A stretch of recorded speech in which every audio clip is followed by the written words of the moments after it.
March 7, 1945, overlooking Remagen, Germany. Lieutenant Colonel Leonard Enderman raised his binoculars, his hands steady despite the disbelief settling in his chest.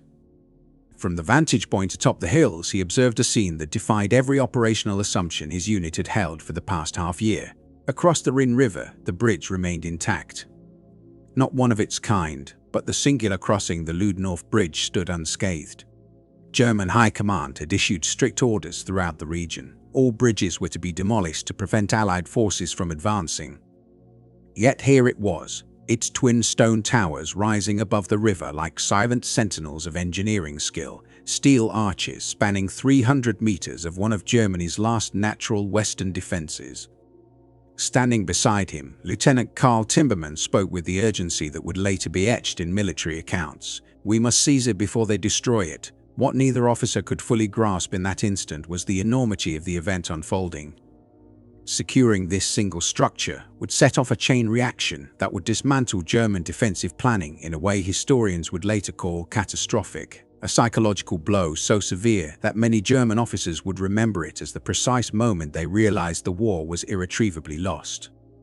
The strategic significance of the bridge was rooted not in human sacrifice alone, but in the unforgiving geometry of terrain and infrastructure.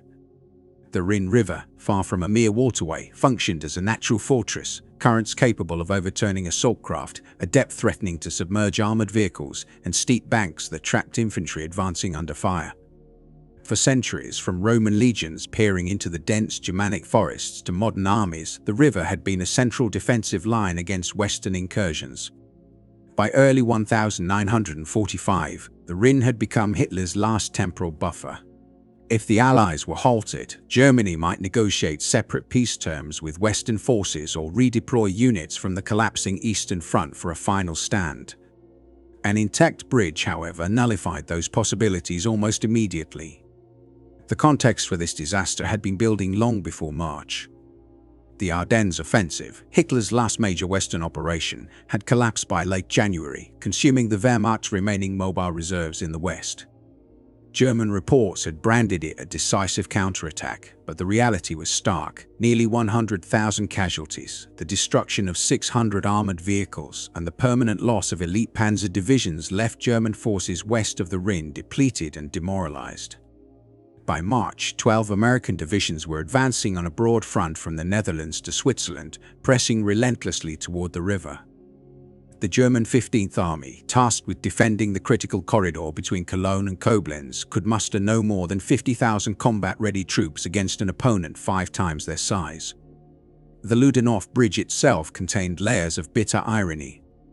Named after General Erich Ludendorff, a tactician of World War I whose brilliance was ultimately overshadowed by defeat, the bridge had been constructed from 1916 to 1919 largely by Russian prisoners of war.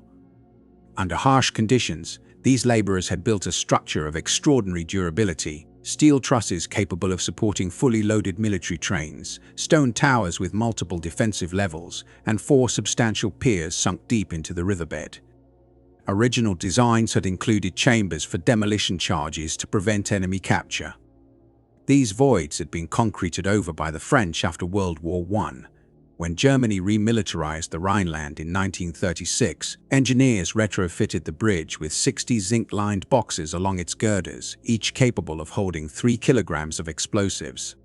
The mechanism was designed for simultaneous detonation, intended to collapse the entire span into the river in mere seconds. Yet, despite meticulous planning, the bridge remained standing, ready to reshape the final phase of the conflict. In October 1944, a combination of misfortune and Hitler's growing suspicion dramatically altered the German defensive plans. An American bombing raid struck the Mulheim Bridge in Cologne, triggering the preset demolition charges and causing the bridge to collapse prematurely well before German forces intended to destroy it. Hitler's reaction was immediate and furious. He demanded that the officers responsible be court-martialed without delay and issued strict instructions for all demolition charges on Rhine bridges. They were to be removed and kept nearby, with replacement only allowed when Allied troops were within 8 kilometers. Furthermore, no bridge was to be destroyed without a written order from a sector commander. This directive placed German officers in an almost impossible position. Destroy a bridge too early, and they risked execution for denying retreat routes. Delay too long, and they faced the wrath of Hitler for allowing vital crossings to fall to the enemy. The resulting uncertainty and fear effectively paralyzed German decision-making at a moment when swift, decisive action was crucial. Meanwhile, the Americans were preparing what would become one of the most critical operations of the Western European campaign. Codenamed Operation Lumberjack, its objective was the capture of Cologne and Koblenz cities commanding essential Rhine crossings. The U.S. First Army, under Lieutenant General Courtney Hodges, advanced eastward through the Eifel region. German resistance had shifted from organized defensive operations to ad hoc delaying tactics, reflecting the increasingly desperate situation. German commanders recognized that halting the American advance was impossible. Their orders were only to slow it enough to allow their own forces to retreat safely across the Rhine. Leading the American push was Major General John Leonard's 9th Armored Division, famously known as the Phantom Division because German intelligence repeatedly reported it destroyed only to find it operational again days later. On the morning of March 7th, thick fog blanketed the Rhine Valley, further complicating the situation. German command in the Remagen sector was in disarray. The previous day, March 6th, General Edwin von Rothkirch, commander of the 53rd Corps, had inadvertently wandered into American lines and been captured. His successor, General Richard von Oppen, could not reach the strategic area in time due to American roadblocks. By 1 a.m. on March 7th, General Otto Hitzfeld of the 67th Corps, stationed over 60 kilometers away and unfamiliar with the Remagen Bridge, was informed that he was now responsible for its defense. Hitzfeld immediately dispatched Major Hans Scheller with a small team and a radio to assume control, hoping to organize retreating units into a defensive perimeter. Scheller's journey was fraught with difficulties, misleading routes, American checkpoints, and shortages of fuel, and his radio team became separated from him. He did not arrive until 11:15 a.m., barely 2 hours before the Americans reached the surrounding heights. The German commandant on site, Captain Willy Brach, commanded what existed more on paper than in reality. Officially, he was responsible for 600 men, but in practice he had only 36 soldiers, many elderly, injured, or teenage recruits from the Volkssturm militia. Several were Ostrup and Soviet prisoners of war who had agreed to serve under German command to avoid the camps whose loyalty and combat effectiveness were uncertain. Brach had repeatedly requested reinforcements, functioning radios, and proper equipment to defend the bridge, but his appeals vanished into the chaos of a collapsing military structure.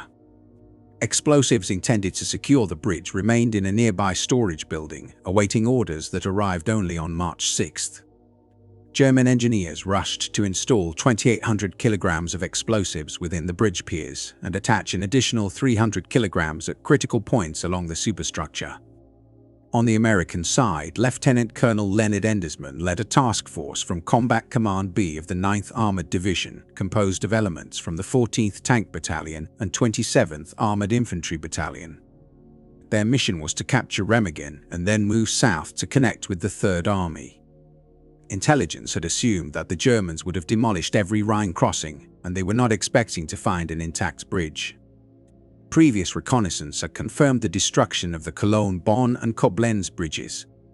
Yet when Endersman's lead units emerged from the forest overlooking Remagen around 1 p.m., the sight was almost surreal. The bridge remained standing, its demolition charges clearly visible. German military vehicles still crossed it, and civilians crowded its approaches. The structure appeared untouched, an unexpected and pivotal opportunity for the advancing Americans. Lieutenant Karl Timberman, a 22-year-old platoon commander born in Frankfurt, Germany in 1922 and brought to the United States as an infant, was tasked with leading the attack. His fluency in German gave him a unique understanding of the moment. They were not merely confronting a physical crossing, but witnessing a symbolic collapse of the last natural barrier, achieved less by force than by a combination of chance and German indecision. At roughly 2:45 p.m., Brigadier General William Hogg, in command of Combat Command B, reached the elevated positions overlooking the town. He immediately recognized the broader strategic significance. This bridge was more than a crossing over the Rhine. It offered a potential 3-week acceleration of Montgomery's carefully staged Operation Plunder, originally slated for late March. Without hesitation, Haig resolved to seize the bridge immediately. The German defenders found themselves in an exceptionally precarious position. Major Scheller had arrived at the bridgehead just over 2 hours earlier, fatigued from a grueling journey and shocked by the scene. Within minutes, Captain Brach briefed him on the situation. The bridge had been rigged for demolition, with electrical detonators controlled from the tunnel on the eastern side and a secondary manual fuse system as a backup. However, the defensive arrangements were minimal at best. Many of the units Scheller had hoped to mobilize were either already across the bridge or circumventing Remagen entirely. The morning fog had lifted at the most inopportune time for the Germans, granting American artillery observers unobstructed visibility. By around 3:15 p.m., U.S. armored units appeared at the western outskirts of the town. Deliberation was no longer an option. The assault on Remagen itself would unfold quickly. Lieutenant John Grimble led a platoon of M26 Pershing tanks, the most advanced American armor deployed in the European theater at that point. The Pershings, equipped with formidable 90mm cannons capable of piercing any known German tank, represented the overwhelming industrial and technological edge of the Allies. They fired white phosphorus rounds to obscure movements and high-explosive shells to suppress defensive positions. Timberman's infantry followed, moving through streets devastated by years of bombardment. Remagen, once a scenic Rhine resort, had by March 1945 been reduced to ruins in large part, with more than half of its structures destroyed. German resistance crumbled swiftly. Many defenders either fell back or fled across the bridge entirely. Observing from near the western tower, Captain Brad understood that the critical moment had come. At 3:20 p.m., he ordered the detonation of the western approach, which tore a 3-meter-wide crater in the roadway. This prevented American tanks from rolling directly onto the bridge, though the main span remained intact. What followed was a race measured in meters and minutes. American tanks took positions at the bridge's western end, their 90mm guns systematically targeting German positions on the eastern heights. The eastern bank was dominated by the Ehrli, a 180-meter basalt cliff fortified with German anti-aircraft guns, now depressed to fire on advancing troops. At approximately 3:50 p.m., Timberman's infantry, numbering roughly 120 men from A Company, 27th Armored Infantry Battalion, began crossing the bridge in short, coordinated sprints, using its stone towers and railings as cover. German machine guns fired from the eastern towers and tunnel entrances, but the Americans pressed forward, recognizing the critical importance of maintaining momentum in what had become a decisive engagement. Gunfire ricocheted violently off metal girders and stone supports, creating a lethal crossfire that claimed several American lives almost immediately. Despite the initial casualties, the advancing forces did not falter. From the eastern tunnel entrance, Major Scheller observed the unfolding situation, confronted with a decision of profound consequence. The bridge was heavily rigged with explosives, and its detonation system had been armed and ready for immediate use. American soldiers had already reached the midpoint of the structure. Every military doctrine and instinct urged him to destroy the bridge without hesitation. Yet, a critical plea from Lieutenant Karl Peters of the German anti-aircraft unit had influenced Scheller's choice. Peters commanded a battery armed with the newly developed Henschel 297 rocket launchers, a classified system capable of firing 24 high-speed rockets with extraordinary precision. The battery was still positioned on the western side of the bridge, and Peters warned that allowing it to fall into American hands would be a catastrophic loss. Weighing the risk, Scheller delayed the detonation. This choice would ultimately prove fatal. Captain Karl Friesenhahn, the engineer responsible for the explosives, took his position at the electrical detonator located at the tunnel entrance. Around 4 p.m., with American troops now 2/3 of the way across, he activated the system. Nothing occurred. A shell had likely severed the wiring earlier, though the exact cause would remain unknown. Sergeant Alex Drabik, a 34-year-old soldier from Toledo, Ohio, became the first American to set foot on the eastern bank of the Rhine since Napoleon's forces had crossed over a century before. Behind him, Timberman and the rest of his company continued to advance steadily. American combat engineers, led by Sergeant Eugene Dorland, immediately began cutting through every wire they could locate, racing against time to prevent German engineers from triggering any remaining demolition charges. In a desperate bid, Corporal Anton Faust of the German forces ran across approximately 100 meters under heavy fire to manually ignite a backup fuse. The resulting explosion around 4:15 shook the bridge violently. The structure rose slightly before settling back into place. Smoke and debris filled the air, tossing American soldiers onto the deck. Yet, despite the damage, the main steel arches remained intact. A 6-inch sag appeared in the roadway, but it was passable. The bridge survived the blast. The Americans had secured it. Immediately afterward, American engineers swarmed the bridge to remove remaining explosives and repair the approach ramp. Lieutenant Colonel Harvey Fraser's 27th Armored Infantry Battalion quickly established defensive positions on the eastern side, extending from the tunnel entrance along the slopes of the surrounding terrain. German resistance disintegrated rapidly. Captain Bratter and the remaining German troops took refuge in a 400-meter railroad tunnel beneath the area. By 5:30 p.m., Lieutenant Timberman's unit had secured the tunnel entrance and captured several hundred prisoners, many of whom were relieved at the sudden end of hostilities. Major Scheller, facing the collapse of the bridge's defense and bearing formal responsibility for its loss, rode east on a bicycle to report to his headquarters. He was later arrested, court-martialed, and executed by firing squad 4 days afterward, serving as a scapegoat for a failure that was widely systemic and not his alone. News of the bridge's capture spread rapidly through the American chain of command. By approximately 5 p.m., Brigadier General Hoger had informed his division commander, Major General John Leonard, with a message conveying both relief and astonishment. The bridge was in American hands. When Leonard received the intelligence, he wasted no time passing it to the headquarters of the First Army. At that moment, Lieutenant General Courtney Hodges was in discussion with his staff when the call arrived. Witnesses reported that Hodges reached for the phone so abruptly that he knocked over his coffee cup. Within moments, he was speaking to General Omar Bradley, commander of the 12th Army Group. Bradley had been consulting with his operations officer, Major General Harold Bull, when an aide interrupted to relay the urgent news. "We've secured a bridge," Hodges said, his voice charged with excitement. Bradley, standing from his desk in surprise, asked, "A bridge?" Yes, Leonard had managed to seize one at Remagen before the Germans could destroy it. Bradley's response quickly became part of military lore. "Hot dog, Courtney, this could crack him wide open. Are you moving your forces across?" "As quickly as possible," Hodges replied. Bradley immediately contacted Supreme Allied Commander Dwight Eisenhower at his headquarters in Reus, France. Eisenhower instantly recognized the moment's significance. He would later describe the capture as one of those rare, fleeting opportunities in war that, if seized, could profoundly shape the course of events. Initially, Eisenhower's strategy called for Field Marshal Bernard Montgomery's 21st Army Group to lead the main crossing of the Rhine near Wesel in late March, supported by extensive airborne operations and heavy artillery preparation. The American effort had been planned as secondary, smaller in scale, and carefully synchronized.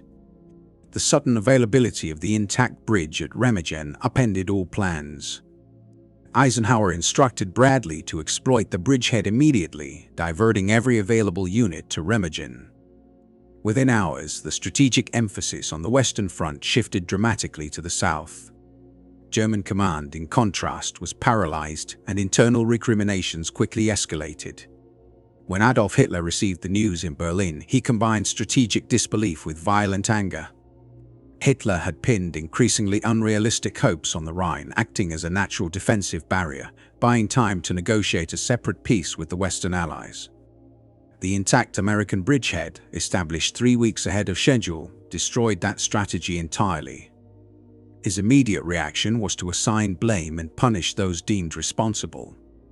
Hitler summoned Generalleutnant Rudolf Hübner, a notorious officer known for his brutality on the Eastern Front, to lead a traveling special court-martial. Hübner's task was to prosecute and execute the officers responsible for the bridge's loss. Accompanied by 2 lieutenant colonels and 2 military police acting as executioners, the tribunal was largely a legal formality. None of the officers had formal legal training. Hübner refused access to the German military code of justice, insisting that Hitler's direct order was the sole authority he needed. Meanwhile, Field Marshal Gerd von Rundstedt, the aristocratic commander of German forces in the West, was removed from his position on March 10th. Hitler, seeking a scapegoat of appropriate rank, replaced him with Field Marshal Albert Kesselring, recently transferred from command in Italy. Kesselring, a competent defensive strategist known as Hitler's firefighter for stabilizing critical situations, immediately recognized that the crisis at Remagen was beyond repair.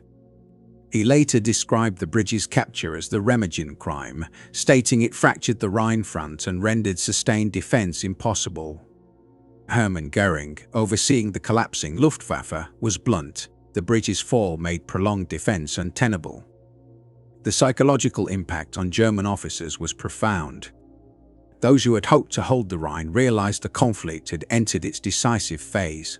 The flying court-martial operated with ruthless efficiency. General Major Richard von Bothmer, nominally responsible for the Bonn-Remagen sector but never having reached the bridge, was tried on March 9th. Convicted of dereliction of duty, he was demoted to private and sentenced to 5 years in prison. Grieving the loss, Bothmer shot himself in the courtroom the following day. On March 11th, the tribunal reached the headquarters of Field Marshal Model's Army Group B, continuing its campaign of swift and brutal punishment. On that day, 4 German officers underwent rapid trials, each lasting less than an hour. Major Hans Scheller was found guilty of failing to demolish a critical bridge, even though he had arrived merely 2 hours before the American assault and had exhausted every feasible measure under extraordinarily difficult conditions. Lieutenant Carl Peters was convicted for losing a secret rocket launcher to American forces, despite requesting additional time to transport the equipment. Major August Kraft and Major Herbert Strobel, both combat engineers who had installed the demolition charges several days earlier and were stationed roughly 60 kilometers away when the bridge fell, were charged with inadequate preparation of the explosives. All 4 received death sentences. The executions occurred on March 14, 1945, in forested areas near the villages of Rimbach and Oberhausen. The condemned officers were led into the woods, forced to kneel, and executed with shots to the back of the neck. They were interred in shallow, unmarked graves at the locations where they fell. Captain Willy Bratt, who had effectively overseen the bridge's defense and had done the most to prepare its demolition, was also sentenced to death, though in absentia.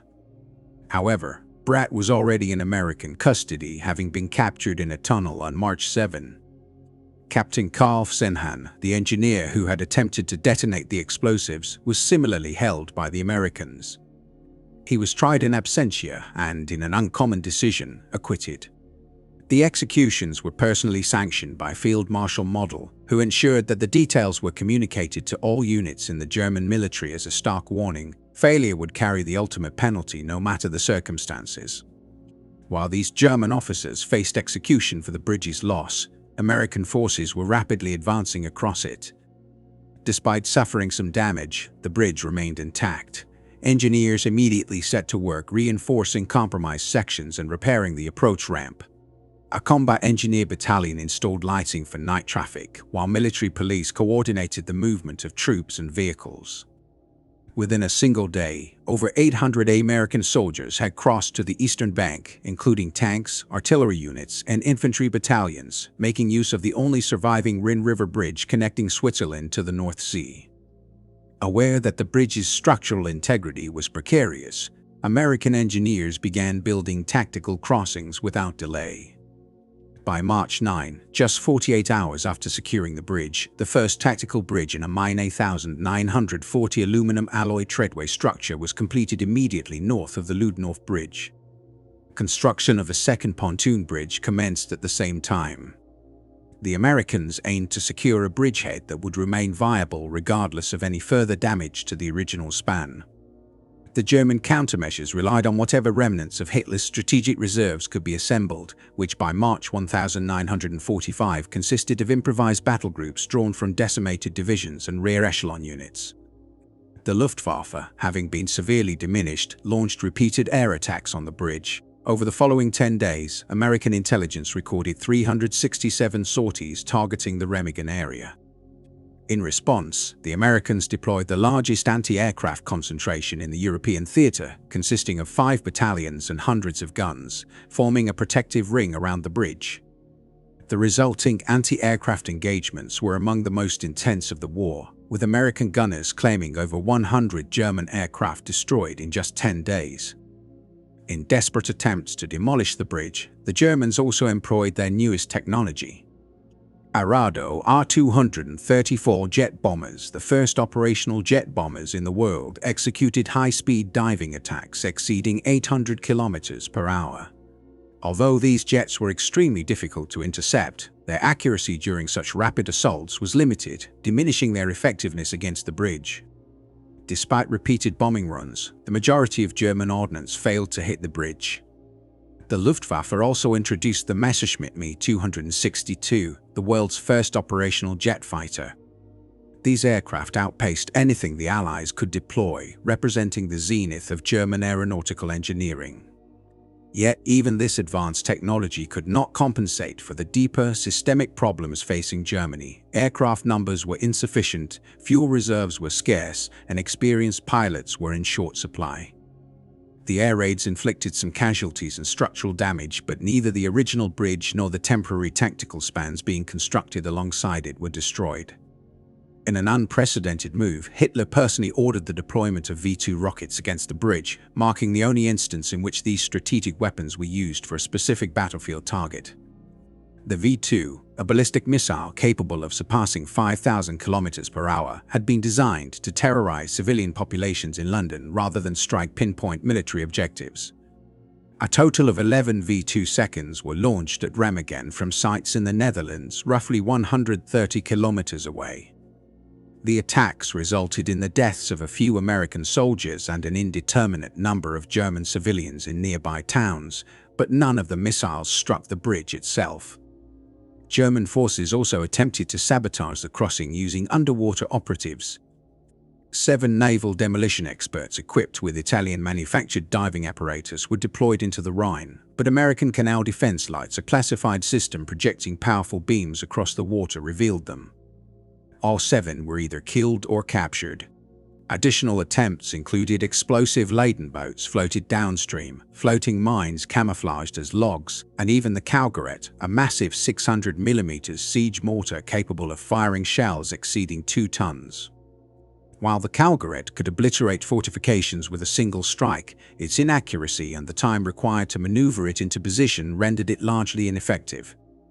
The few shells fired missed the target entirely. Ironically, the cumulative effect of these German efforts was the opposite of what Hitler intended. Each failed strike bolstered American confidence while exposing the extent of German desperation. Soldiers defending the bridgehead recognized that they were witnessing the final, futile exertions of the Wehrmacht. German prisoners captured in the fighting expressed relief at the apparent end of hostilities. Many had anticipated orders to launch counterattacks that would almost certainly have been fatal. The Allied foothold across the Rhine shattered any remaining German hope of staving off total defeat. From a strategic perspective, the implications were stark. Every German division tied down at Remagen was one less unit available to confront the massive Allied river crossings scheduled for late March. The German defensive line was being incrementally torn apart by forces it lacked the capacity to repel. Major General Karl Wagner, Chief of Staff to Field Marshal Walter Model, later summarized Germany's assessment succinctly. The capture of the Remagen Bridge effectively marked the beginning of the end for the German war effort. In post-war interrogations, Wagner noted, the Remagen incident generated profound guilt and humiliation among the German command. It made clear that the Allies controlled the initiative completely, leaving German forces only able to react, never to take the offensive. The failure to destroy the bridge symbolized more than a tactical setback. It was a moral collapse. Officers schooled in the storied Prussian military tradition could not execute even basic operations, a stark sign of the Wehrmacht's disintegration. The bridge ultimately fell on March 17th, around 3 p.m., having withstood 10 days of attacks and pressures no engineer had predicted. Its brief, tenacious existence became a testament to both Allied resolve and the unraveling of German military power. American traffic over the bridge had been relentless, with vehicles constantly moving in both directions. The structure had already endured repeated German artillery strikes, some direct, some near misses, as well as cumulative damage from air raids. The repeated shocks from nearby explosions weakened metal that had already been stressed from decades of service and from the earlier failed German attempt to demolish the bridge on March 7th. In the final moments before the collapse, witnesses described the sound of rivets bursting, echoing like gunfire. One vertical support on the southern arch failed first, followed by another, causing the entire central span to rise momentarily before crashing into the Rhine with a tremendous roar audible for kilometers. The disaster claimed the lives of 28 American combat engineers and injured more than 60. The majority were members of the 276th Engineer Combat Battalion, who had been actively repairing the bridge at the time it gave way. The irony was striking. These men, who had previously saved the bridge by disarming German demolition charges, now perished because the repairs could not counteract the long-term damage inflicted by combat and neglect. Yet, by the time the bridge collapsed, its strategic importance had already diminished. American engineers had constructed 2 temporary tactical bridges and were finishing a third. Pontoon, Treadway, and Bailey bridges now spanned the Rhine in multiple locations near Remagen. More than 2,500 American soldiers had crossed the damaged Ludendorff Bridge before it fell, and the collapse did not slow the advance. Traffic actually increased as the temporary bridges were capable of supporting even heavier loads. By March 25, just 18 days after the initial capture of the bridge, over 12,500 American troops had crossed the Rhine near Remagen. Entire divisions complete with tanks, artillery, and logistical support were established east of the river. The bridgehead extended 8 miles inland and spanned 25 miles across, including 11 kilometers of the crucial autobahn that connected the Ruhr industrial region to Frankfurt. With these positions secured, American forces were poised to penetrate deep into the heart of Germany. The breakout from the Remagen bridgehead commenced on March 25. Armored divisions, previously constrained by the narrow bridgehead, surged eastward with remarkable speed. Combat Command B of the 9th Armored Division covered 108 kilometers in a single day, while Combat Command A advanced 110 kilometers in just 11 hours. Resistance from German forces, which had been intense near the bridge itself, collapsed once the Americans moved across the broader front. Entire German units surrendered en masse rather than risk destruction. On March 29, Combat Command A captured over 2,200 prisoners during a single engagement. The advance was so rapid that German commanders frequently lost track of their own formations. Field Marshal Model's Army Group B, which had numbered roughly 325,000 troops before the Remagen breakout, began to fragment under the pressure. Units lost contact with central headquarters, and communication between corps and army commands faltered. The command structure that had maintained cohesion in the Wehrmacht for 5 years was unraveling. Field Marshal Model found himself attempting to simultaneously defend against the Remagen bridgehead, counter American crossings at other points along the Rhine, and protect the Ruhr industrial region from encirclement, a task beyond even his capacity. The collapse of command integrity had cascading effects throughout the German defensive system, accelerating the disintegration of organized resistance in the region. Achieving any of the 3 objectives set before the Allied forces with the resources at hand was deemed unattainable. The Ruhr, Germany's industrial core and the hub for roughly 80% of its coal and steel output, was on the verge of being severed from the Reich. German military strategist Albert Speer recognized that losing control of the Ruhr would eliminate any possibility of sustaining war production. Without a steady supply of coal and steel, the Wehrmacht could neither replace depleted units nor maintain its vehicles, and ammunition production would grind to a halt. The capture of the Remagen Bridge created a direct pathway to this industrial heartland, making the fall of the Ruhr not just likely but inevitable. And the collapse of the Ruhr would in turn signal the approaching end of the Third Reich's capacity to wage war. By March 31, just 3 weeks after the Allies secured the Ludendorff Bridge, all 4 American armies advancing on the Western Front had successfully crossed the Rhine River. What military planners had predicted would require intricate amphibious operations, high casualties, and prolonged combat was instead executed with remarkable swiftness. The Rhine, which had served as a formidable natural barrier since Roman times and stood as Germany's western bulwark for 2,000 years, was breached at multiple locations in less than a month, a feat that astonished Allied command. In his memoirs, General Dwight D. Eisenhower reflected on the extraordinary significance of this advance, emphasizing that the Rhine, traditionally viewed as the final defensive line before Germany's interior, had been permanently crossed. The anticipated timeline for Germany's defeats, once projected for the spring and summer of 1945, suddenly seemed imminent. Correspondents from across the globe reported that the war could be shortened by several months as a result. British Field Marshal Bernard Montgomery, who had meticulously planned the Operation Plunder crossing further north, acknowledged that the American success at Remagen had dramatically altered strategic realities. Meanwhile, Soviet forces, observing the rapid Allied progression from the east, accelerated their own push toward Berlin to secure a leading position in the final stages of the war. The contest for Germany had effectively turned into a sprint, with the capture of the Remagen Bridge marking the opening shot. German commanders offered divergent estimates on the extent to which the bridge's capture shortened the conflict, ranging from a few weeks to several months. However, any precise calculation was nearly impossible because the impact of the bridge's loss was systemic rather than linear.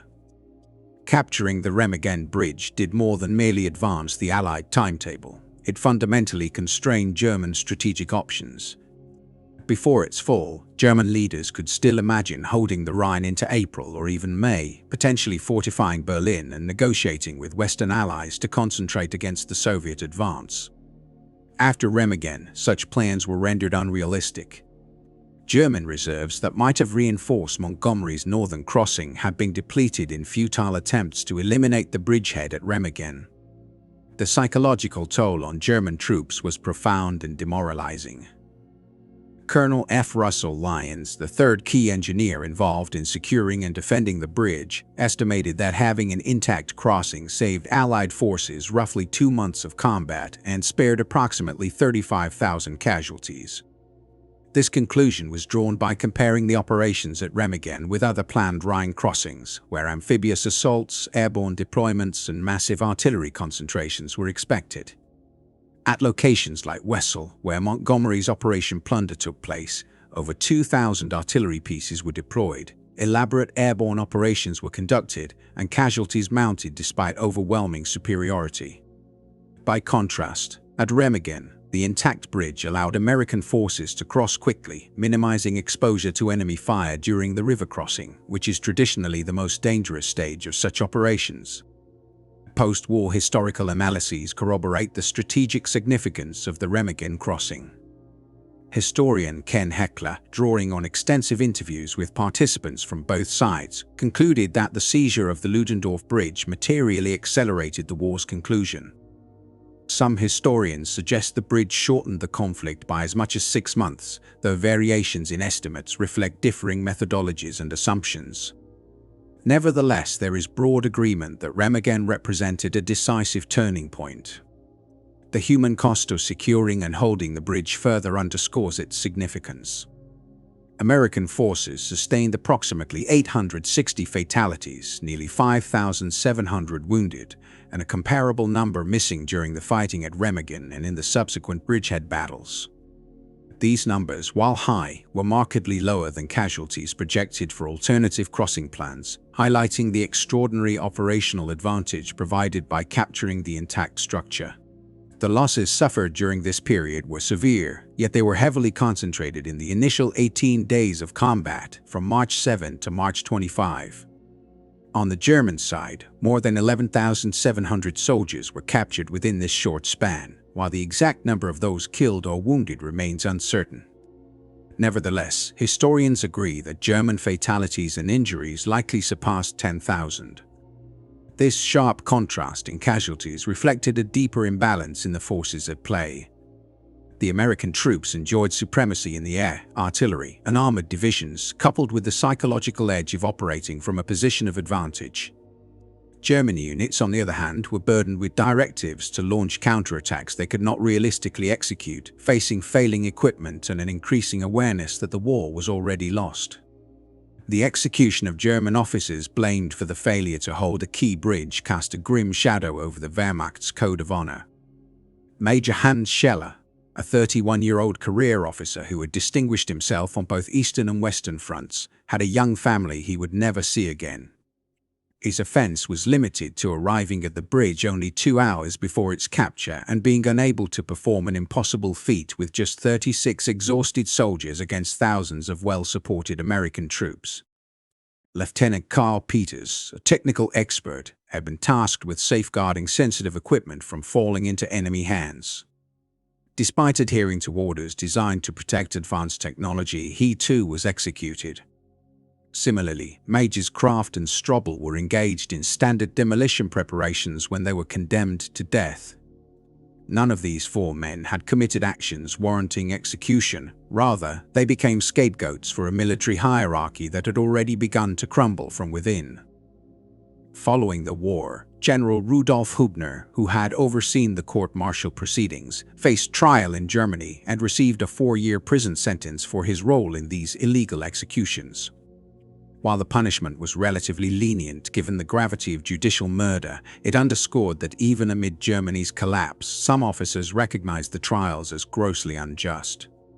Beyond its immediate military implications, the capture of the bridge at Remagen had strategic significance in shaping Allied planning for the war's conclusion. Prior to this event, there had been genuine debate among Allied commanders regarding whether to stop at the Rhine and allow Soviet forces to bear the brunt of the final assault on Germany.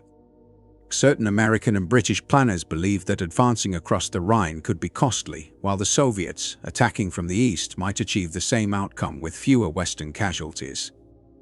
The seizure of the bridge effectively rendered this debate irrelevant. With American troops already on the far side of the Rhine and expanding their foothold, halting their advance no longer made strategic sense. Maintaining momentum became the priority. The subsequent push from the Rhine to the Elbe River, accomplished in just over a month, validated this decision. By April 25, American forces linked up with Soviet units at Torgau, effectively splitting Germany in two. This rapid advance contributed to Germany's unconditional surrender on May 8.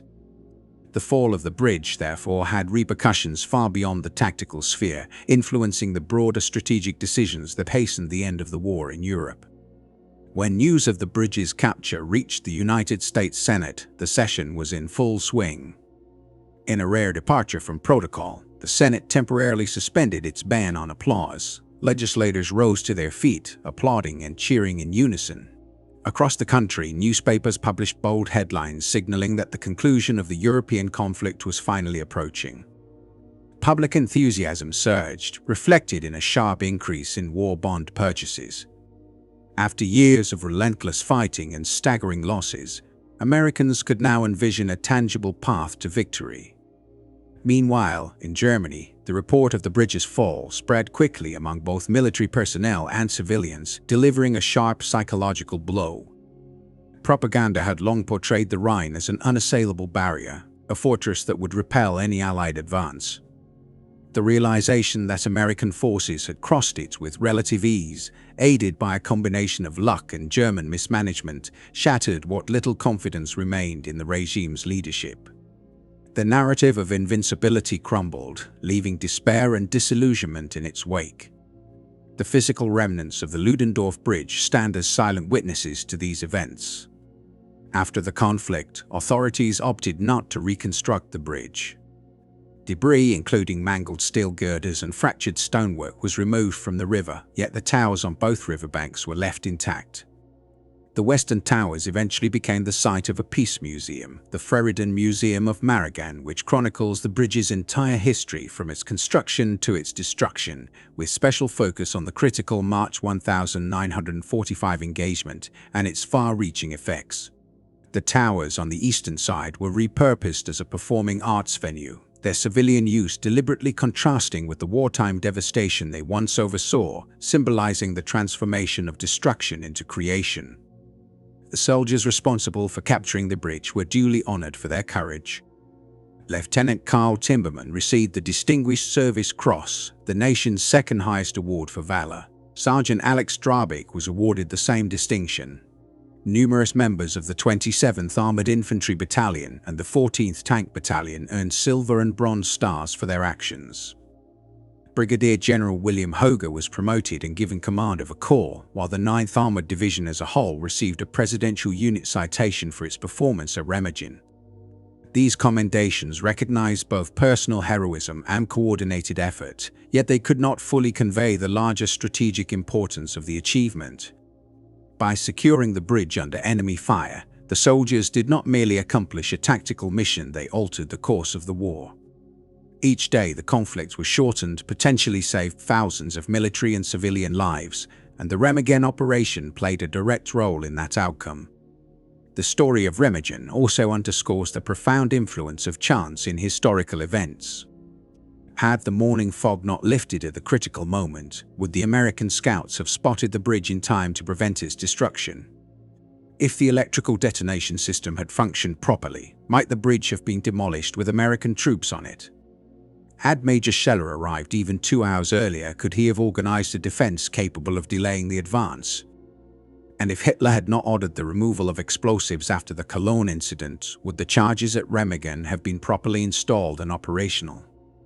Each of these what-if scenarios suggests an alternate trajectory of events in which the bridge was destroyed and the Allied crossing of the Rhine proceeded strictly according to the original plan.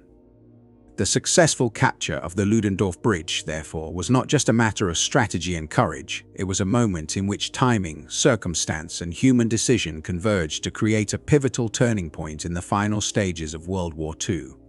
The series of unforeseen events that culminated in the seizure of the Ludendorff Bridge highlights the role of chance and human decision-making in history, challenging the notion that historical outcomes are predetermined.